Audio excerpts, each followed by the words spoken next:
First, I just want to take a moment and just praise God for everything that He has done in my life and in all of your lives. I can't praise His name enough.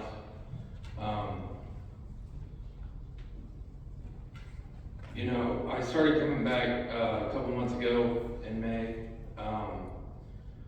and some of you knew me when I was younger and coming to church, and I grew up here in the church and loved every minute of it and loved God. And just as life went on, more and more things happened, and I lost that sense to turn towards God. I started worrying about all the things that I could do, which was nothing. I started trying to figure out things that could make me feel happy in the moment. I turned to a lot of things that I shouldn't have. I turned to alcohol. For many years, I was deep in alcoholism, and it put a huge dent and damage on my life and on the lives of those around me. Luckily, over many years, I started to get help and went to help for my alcoholism. And through that, I started going to the rooms at AA. And in those rooms, I kept hearing this thing about a higher power, and you need to turn it over to a higher power. And I honestly, it was one of those things I thought, okay, yeah, I know there's God out there. I'll turn it over to Him. But even through 2 years of that, I still didn't completely understand. And the difficult thing is I couldn't love myself. How could anyone else, even God, love me? I wanted to mention, once I turned my life over, it has been a completely different experience. Because some of the scriptures I've seen, like Ephesians 2:8, for by grace you have been saved through faith, and that not of yourselves, it is the gift of God. And I struggled the most with turning to things that I thought could help me and I thought could turn my life around. When it wasn't alcohol, I turned to food. Food was my comfort. In every moment, I would turn to food. If it wasn't when I stopped drinking, I started eating. I'm blessed to say today that I started coming back to church. I started turning things over. I started being obedient. I started worrying about when there's this idea of appetite control and this sense of when I can sit here and I can turn things over to God, I know good things are going to happen. And since May 20th, I've lost over 100 pounds. And that's only by the grace of God.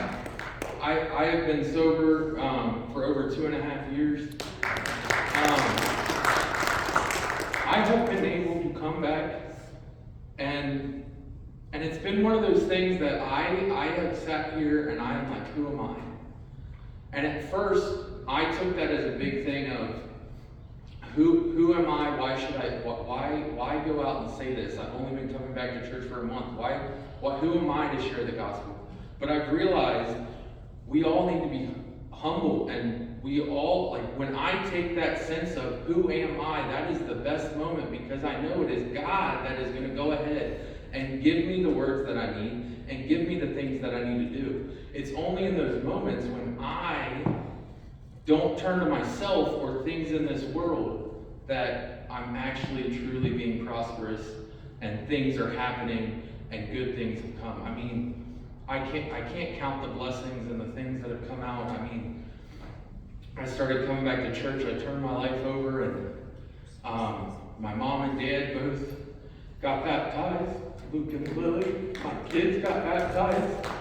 I'm part of a life group who I just This morning, I was running a little behind, and thank you, Sam, for taking care of Sunday school. One of my good friends who's part of my life group, they got baptized this morning, and there's just this overflow of God's love that has just touched my heart and has touched the heart of all those around me since I was willing to say, God, it is in your hands. And that has been the most difficult thing in my life. Because I've always been, you can ask my mom and dad, I always have to be right. I always have to have things in my control. And I realize now the best times in my life are when I am not in control at all. When I have no idea what's going to come next. Because God is going to provide. A couple other verses that have really stuck out to me in my time. Romans 12:2, and it goes with that idea of not worrying about what I can do and what's in this world. It says, and do not be conformed to this world, but be transformed by the renewing of your mind, that you may prove what is that good and acceptable and perfect will of God. And that idea that I have no power. I have no foundation. My foundation is God. When I try and do things on my own, I'm going to fail time and time again. I still fail to this day. To this day, I still make numerous mistakes. But the big thing that has changed in my life is I know in those mistakes, I just have to talk to God. I just have to turn it over to God. And God will take care of whatever it is that needs to be taken care of in my life. I truly today have joy in my life. Which is so hard to believe.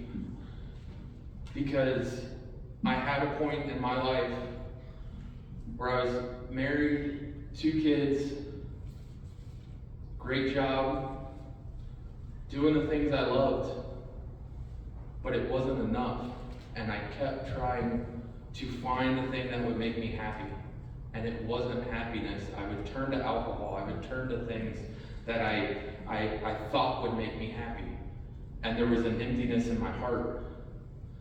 And now it is one of those things that even though Luke and Lily are still in my life, but I no longer have a wife, and even though I've lost so many things, I have God in my life, and my life is full.